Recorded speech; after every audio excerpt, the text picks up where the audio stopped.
Hi friends, మీకు ఈరోజు సింపుల్గా పొటాటో ఫ్రై ఎలా చేసుకుంటారో చూపించబోతున్నాను. చాలా తక్కువ ఇంగ్రీడియంట్స్ అండి, ఈజీగా క్విక్గా అయిపోతుంది. ముందుగా పొయ్యి మీద బాండీ వెలిగించి కొంచెం ఆయిల్ వేసుకొని కొన్ని తిరగమాత గింజలు అయితే వేసుకోవాలి. తిరగమాత గింజలు బాగా వేగిన తర్వాత కొంచెం కరివేపాకు అయితే యాడ్ చేసుకోవాలి. కరివేపాకు కూడా బాగా వేగిన తర్వాత ఇప్పుడు ఇందులోకి సన్నగా కోసుకున్న పొటాటో ముక్కలను అయితే వేసుకోవాలండి. పొటాటో ముక్కలు ఎంత సన్నగా కోసుకుంటే మనకి ఫ్రై అనేది అంత బాగా వస్తుందన్నమాట. బట్ ఈ మధ్య పొటాటోస్ ఫ్రై అంటే పొటాటోస్ అస్సలు క్రిస్పీగా అవ్వకుండా ముద్దగా అయిపోతున్నాయండి. ఎందుకో నాకైతే తెలీదు, మీకు తెలిస్తే కామెంట్ చేయండి. అది అంటారు కదా, పాత దుంప కొత్త దుంప, ఇలా సంథింగ్ ఏదో రీజన్ చెప్తారు కదా అలా ముద్దగా అవ్వడానికి. నాకు కూడా ఈ మధ్య కర్రీ అనేది అలా ముద్దగా వస్తుంది. మీకు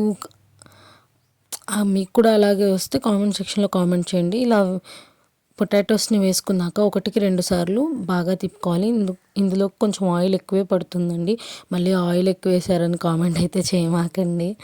ఇందులో కొంచెం పసుపు అయితే యాడ్ చేసుకోవాలి. పసుపు యాడ్ చేసుకున్నాక ఒక 10 మినిట్స్ పాటు లో ఫ్లేమ్లో ఒక మీడియం ఫ్లేమ్లో అయితే ఉంచి తిప్పుకుంటూ ఉండాలండి.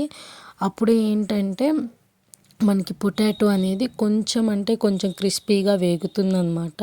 చూశారు కదా, ఇప్పుడు పొటాటో అనేది ఆల్మోస్ట్ 50% పాటు వేగిపోయింది.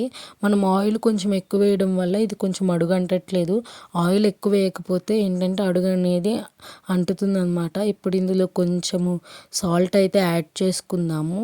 మనం ఎంత తినగలమో అంత సాల్ట్ అయితే యాడ్ చేసుకొని మళ్ళీ ఒక 2-3 టైమ్స్ బాగా తిప్పుకోవాలండి.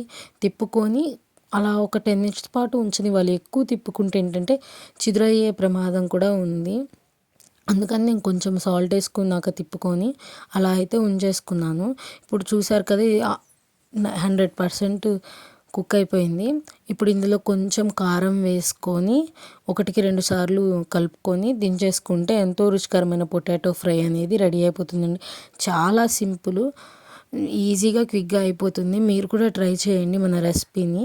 మన ఛానల్ని ఫస్ట్ టైం చూస్తున్న వాళ్ళైతే సబ్స్క్రైబ్ చేసుకోండి.